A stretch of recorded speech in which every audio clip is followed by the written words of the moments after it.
Good morning, dear friends. Welcome to our channel Englishwayz. Today we are going to start the basics of English. Okay, how the basics of English are very important, especially the students who are preparing for competitive level or the students who are preparing for academics. Okay, in the basics of English, let us see the first one by following persons. P-E-R-S-O-N-S. In English, we have generally three kinds of persons. As we know, the first person, second person, and third person.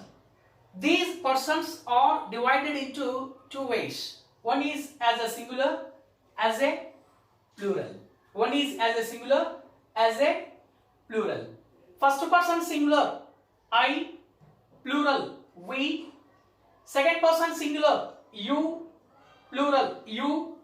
Third person singular, he, she, it, and they.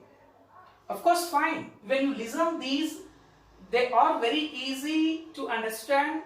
All the people get to know the importance of these persons. Once you assume any kind of sentence in English language, without having these persons, there is no sentence. Of course, whether you go for reading of the newspaper, magazine, article, reading comprehension, or any kind of general things in English language that you come across, you have to know the importance of these persons. As you know, the first person, second person, and third person. Just you imagine yourself any one sentence. Without having these, there is no sentence. Of course, you may take any name. For example, Ravi.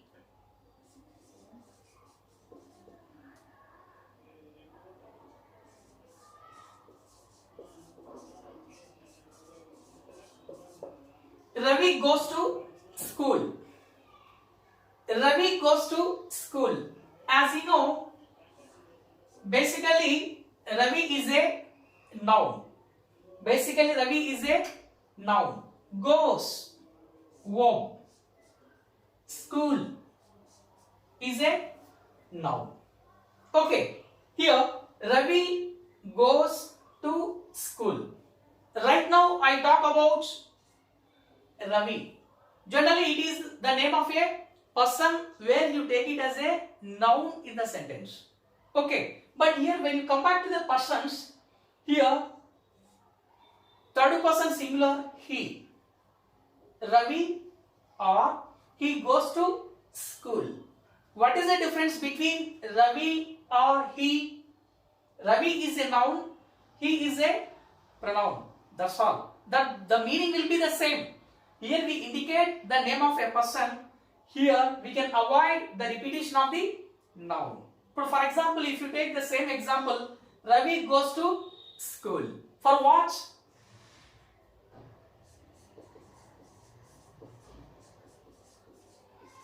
He gives the presentation. He gives the presentation. As you see, he represents Ravi. Ravi is a noun, he is a pronoun. As you see, third person singular. Like this, you have to know the importance of a pronoun or a noun in the sentence. That's why what I suggest you, let you know in English language how many persons that we have. First person, second person, and third person. What is the difference between these two? First person, as we know, the singular, I, plural, we. Second person, singular, you, plural, you.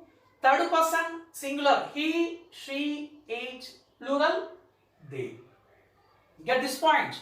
And one more thing, you see, most of the students, especially while framing a sentence, they frequently confuse in order to apply the right person, the right verb in the sentence. For example, you see, Ravi is a noun, he is a pronoun, verb, give. Here we have to apply S or ES to the main verb. Gives, goes, comes, speaks, writes, listens, builds, establishes. Yes, if you take any noun, if you take any verb, we have to apply S or ES to the main verb, where you carry any pronoun by following third person singular, he, she, it. Okay, like this you gradually build the basics of English by following the sentence formation. For example, is there any woman? Kamala. Kamala. It is the name of a noun. Kamala. How you mention this one? She. How you mention this one? She. The cow. The cow. How do you mention this? It. It. The cow, you take it as a pronoun, it. Of course, you see, he, Ravi, she, Kamala, the cow, it. Instead of a noun, we have to use these pronouns. That's why what I suggest you, let you know the importance of persons in English, how they are, the importance of these, how they follow, how they carry the sequence of the information, especially in the reading comprehension or any newspaper or any article or anything else where you see at competitive level or where you go for reading of the newspaper. Okay, and one more thing you see here, we, you. You, especially as a plural, you take this one. How do you frame your sentence? You go there to meet your friend. You ask a question.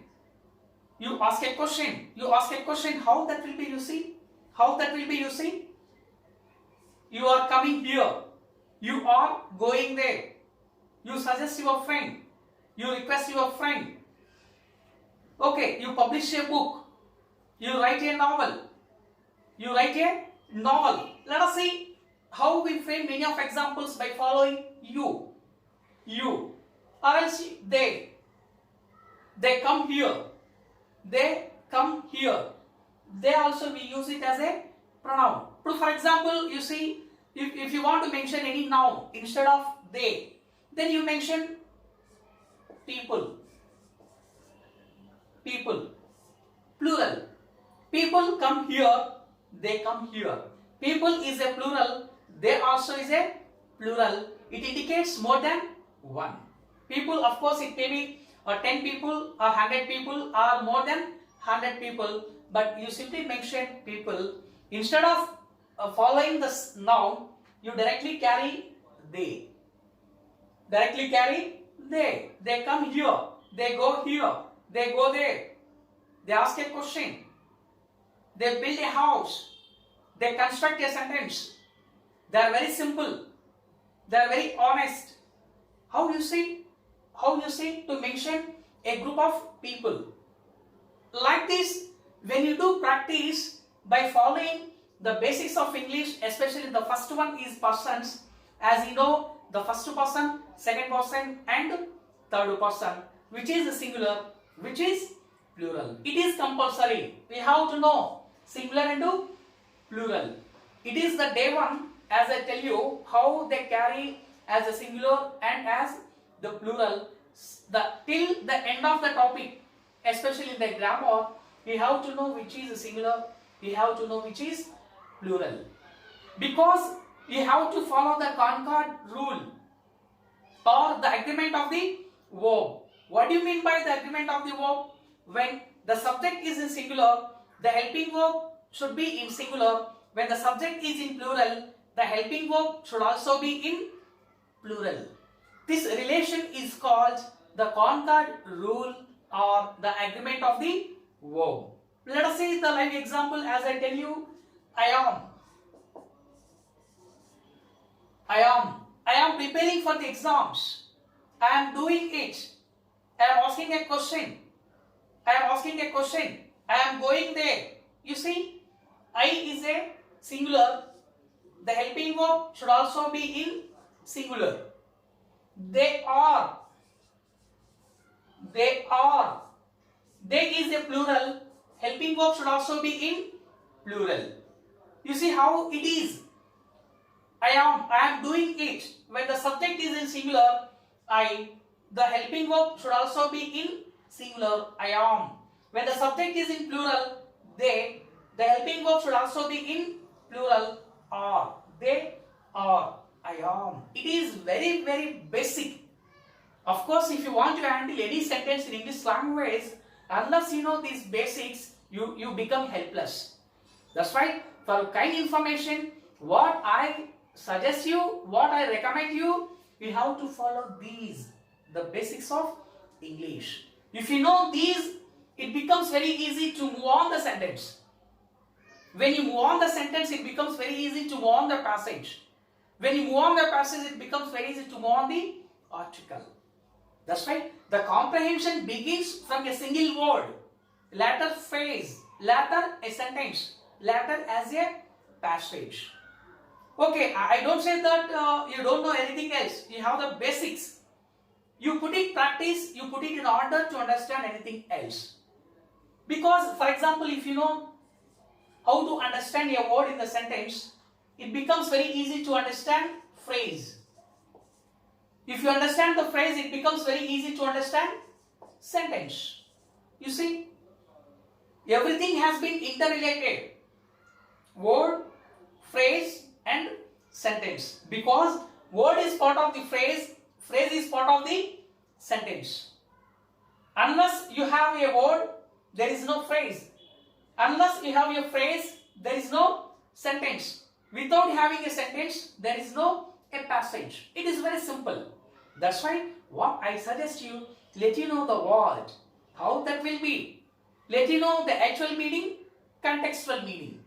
Actual meaning, contextual meaning. For example, I give you this word water. Water. We have two meanings. Later in coming classes I tell you that. Water, we have two meanings. One is, as you see, as a noun. Number two, as a verb. We are going to define in the next coming classes how it will be. Water. Book. Book also it will be as a noun, as a verb. If you know this kind of variation, it becomes very easy to understand any sentence. Okay, that's why what I suggest you, before that, let you know how many persons that we have in English language, which is the first person, which is the second person, which is the third person. Later you come to the concord rule. As I told you, when the subject is in singular, the helping verb should be in singular. When the subject is in plural, the helping verb should also be in plural. This relation is called the concord rule or the agreement of the verb. Okay, I mean today's session what you learn by following persons, and number two, concord rule or the agreement of the verb.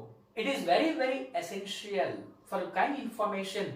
Let you take the initiation. Let you take the first step to understand the importance of English language, how it will be as a word, as a phrase, as a sentence. Okay, in the next session, we are going to see the importance of helping verbs. Okay.